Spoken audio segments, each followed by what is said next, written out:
Good morning, जय हिंद। आप देख रहे हैं बाहु एक्सप्रेस में हूं आपके साथ राजेंद्र रैना। कल सुबह लगभग 11:30 बजे SKICC में उमर अब्दुल्ला जम्मू कश्मीर के मुख्यमंत्री के पद के रूप में अपना पदभार संभालेंगे। शपथ ग्रहण समारोह जो होगा, जिसमें कई मंत्री जो थे वह भी जम्मू कश्मीर सरकार के अंदर बनाए जाएंगे और जम्मू कश्मीर यूटी के पहले मुख्यमंत्री के रूप में उमर अब्दुल्ला शपथ ग्रहण समारोह के बाद पदभार संभालेंगे और जम्मू कश्मीर की कमान अब उनके हाथों में होगी। और लगभग 10 साल के बाद जम्मू कश्मीर के अंदर चुनी हुई सरकार, जिसका लंबे समय से JNK की जनता को इंतजार था कि कब जम्मू कश्मीर के पास अपना मंत्रिमंडल हो, अपना मुख्यमंत्री हो और चुनी हुई सरकार हो।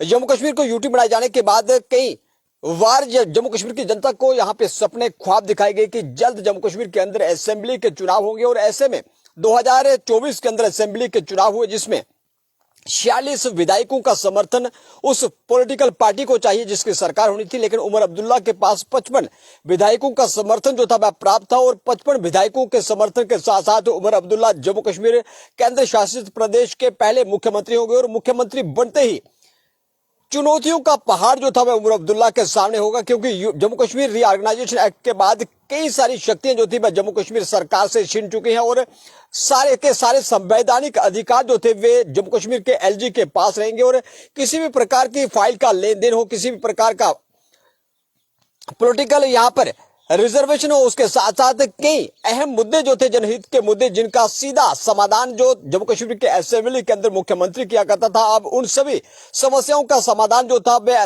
LG के पास भी उसकी पावर रहेगी। चाहे किसी भी प्रकार की रिक्रूटमेंट पॉलिसी के अंदर अमेंडमेंट हो, किसी भी प्रकार की रिक्रूटमेंट पॉलिसी के लिए उसकी पोस्टें निकालनी हो, उसके साथ साथ एडमिनिस्ट्रेटिव सेक्रेटरीज की नियुक्ति जो थी वे भी जम्मू कश्मीर का जो चीफ मिनिस्टर था वह नहीं कर सकता। और सारी की सारी आर्थिक शक्तियां, सारी की सारी पावर जो थी वह डिलीवर जो थी केंद्र सरकार के द्वारा, गृह मंत्रालय के द्वारा जम्मू कश्मीर के ऑनरेबल LG को दे दी गई है। और ऐसे में एक कमजोर सरकार को चलाना उमर अब्दुल्ला साहब के लिए काफी चुनौतियों भरा होगा। और जम्मू कश्मीर के इस असेंबली चुनाव के अंदर कई लोक लुभावने वायदे जो थे वे किए गए और अपने घोषणा पत्र के अंदर जिस तरह से कई राजनीतिक कैदियों को रिहा करना, उसके साथ साथ कश्मीर घाटी के हरि पर्वत का नाम बदलना, और उसके साथ साथ सबसे बड़ी चुनौती उमर सरकार के लिए सबसे बड़ी चुनौती होगी कि जम्मू कश्मीर की जनता को 200 यूनिट बिजली मुफ्त देने का जो वायदा केजरीवाल सरकार की तर्ज पे और पंजाब सरकार की तर्ज पे एक जो वायदा, लोक लुभावना वायदा कि जम्मू कश्मीर की जनता को 200 यूनिट बिजली जो थी वह फ्री दी जाएगी, वे चुनौती उमर सरकार के लिए सबसे बड़ी चुनौती जो थी वे गले की फांस बढ़ सकती है।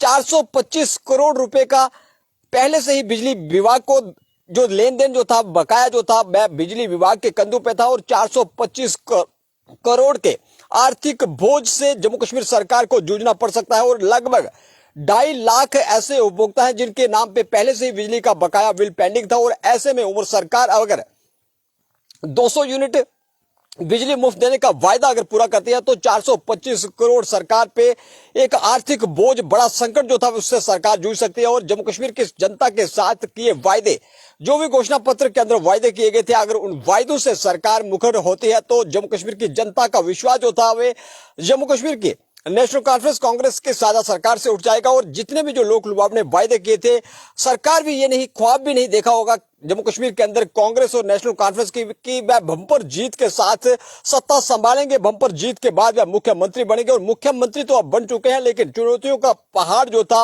वह उमर सरकार के सामने होगा। और आने वाले 5 वर्षों तक इसी प्रकार की चुनौतियों से उमर सरकार को जूझना पड़ सकता है, क्योंकि सारी की सारी पावर जो थी वह जम्मू कश्मीर के LG के पास है। और ऐसे में एक असहाय मुख्यमंत्री के रूप में 5 साल तक देखते हैं कि जम्मू कश्मीर की सरकार को क्या उमर साहब चला पाएंगे। क्या साझा सरकार के अंदर जिस तरह से मंत्रिमंडल को लेकर क्या उनके आपसी सामंजस्य बैठ सकेगा, क्या कांग्रेस के द्वारा जितने भी जो मंत्री पद मांगे गए थे उस पर सहमति बन चुकी है। कल सुबह ठीक 11:30 बजे जब उमर साहब मुख्यमंत्री के रूप में शपथ लेंगे, उनके साथ साथ कई मंत्री जो थे वह भी शपथ लेंगे, लेकिन जम्मू कश्मीर की जनता के साथ किए सभी वायदे अगर उमर सरकार पूरा करती है तो फिर से बम्पर जीत के साथ 2029 में सत्ता संभालेगी। अगर वायदे पूरे न हुए तो जनता जो जीत की दहलीज तक पहुंचा सकती है, वह पटकनी भी दे सकती है। आप देखते रहे बाहु एक्सप्रेस। जय हिंद, जय भारत।